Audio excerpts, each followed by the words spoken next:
নমস্কার বন্ধুরা, আপনারা কেমন আছেন? আশা করি আপনারা ভালো আছেন। আমিও ভালো আছি। আজকের তো ঝড় তুফান হবার কথা আছে, তো আজকের এখন হাওয়া চলছে আর পুরো মেঘ হয়ে আছে।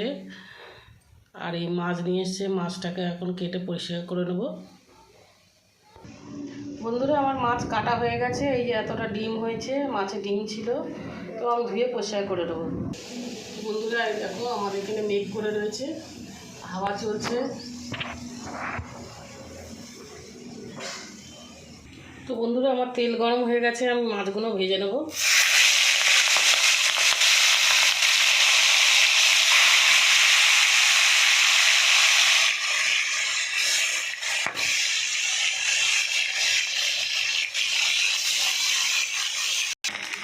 বন্ধুরা, মাছ ভাজা হয়ে গেছে, আমি এবার মাছগুলো উঠিয়ে নেবো।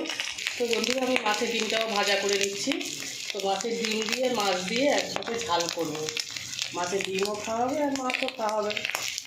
তো এই যে ভেজে নিই এটা। তো বন্ধুরা, আমার মাছ ভাজা হয়ে গেছে, আমি একটু চন্দনে দিয়ে দেবো। তারপর আমি পেঁয়াজটা দিয়ে দেবো। তো বন্ধুরা, অল্প একটু আদা রসুন দিয়ে দেবো।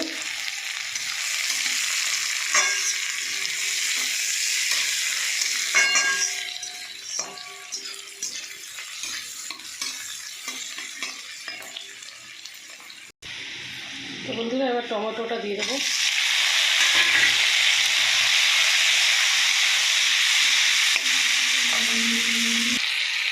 নুন দিয়ে দেবো, আর একটু হলুদ গুঁড়ো দিয়ে দেবো,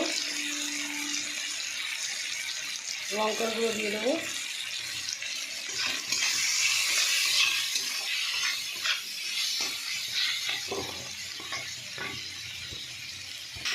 বন্ধুরা, আমি একটু জল দিয়ে কষাবো।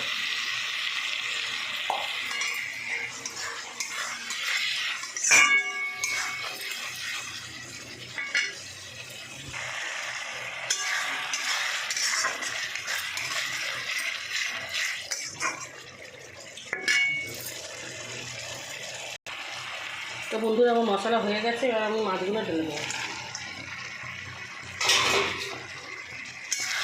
আমি পুরো মাছটা রান্না করিনি, কিছুটা মাছ আমি উঠিয়ে রেখে দিয়েছি কালকে, কেননা কালকে ঝড় জল হওয়ার কথা আছে। আজকেও হবে 4টে থেকে। তো তার জন্য বাজারে যেহেতু না যেতে পারে, ওই জন্য আমি খানিকটা মাছ উঠিয়ে রেখে দিয়েছি ফ্রিজে। তো বন্ধুরা, আমার মাছের ঝাল হয়ে গেছে। তো আপনাদের যদি আমার ভিডিও ভালো লাগে, আপনারা লাইক শেয়ার কমেন্ট করে দেবেন। তো এরকম করে রান্না করবেন, মাছের ডিম আর মাছ একসাথে রান্না করবেন। তো মাছও খাওয়া হবে আর মাছের ডিমও খাওয়া হবে। তো আমি এরকম করে বানিয়েছি, আপনারাও বানিয়ে খাবেন। তো নমস্কার বন্ধুরা।